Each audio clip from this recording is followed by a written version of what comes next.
I have students that come to my classroom and they want to learn Ojibwe because they're going to have a child. And I says, I want to learn how to speak Ojibwe to my child. Well, the things that have happened since then, since within the past 5, 7, 8 years, we've had Ojibwe immersion programs per.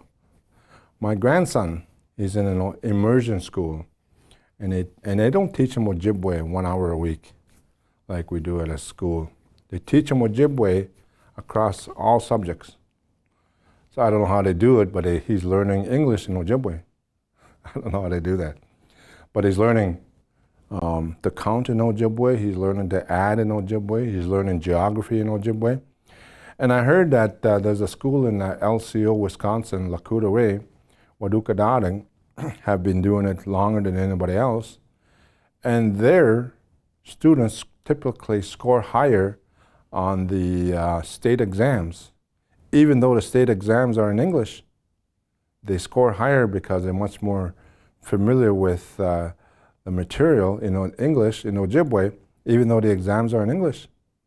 So they quantify how many, like for instance, they go pick wild rice. If you're able to pick 1 hour, if you're able to pick 1 pound in 1 hour, how much could you get if you went out for 8 hours? Stuff like that way.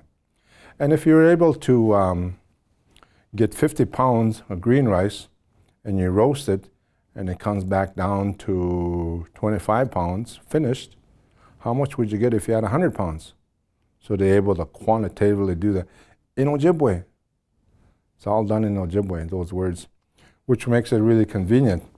I got to brag up my grandson one time here. Leland Ryder Jones, he just turned 6 and he's in the 1st grade. And he's lived with us for a majority of his life, and we exposed him to Ojibwe.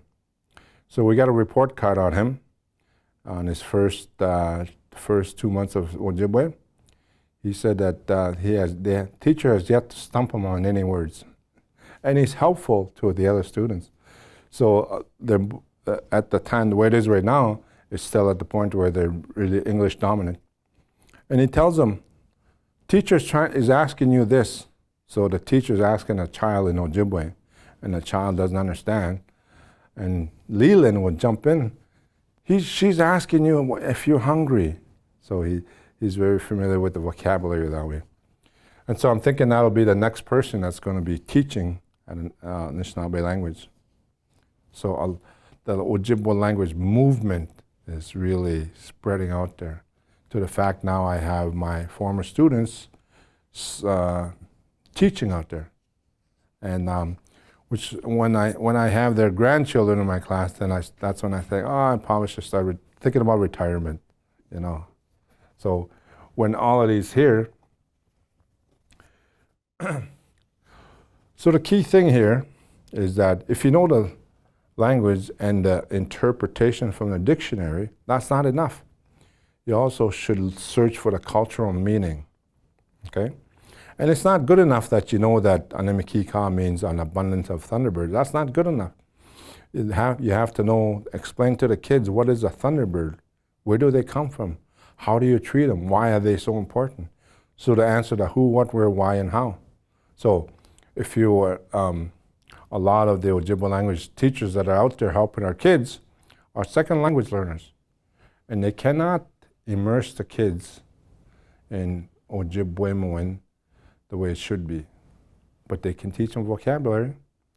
So they come to my class. Hey, I can say dog, cat, eagle, moose, bear.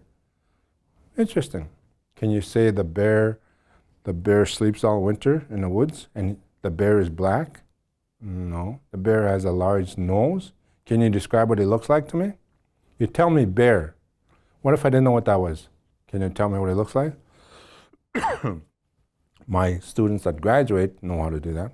Makade wazi makwa neba gabe bibun ima nopaming niungade odayawan gijganan minwa dash mangajane minwa dash neba gabe bibun makade wazi. So all those things. So then they know the vocabulary. Makade, okay, I know that word. That means black. Makwa, I know that one. So they can start putting it together.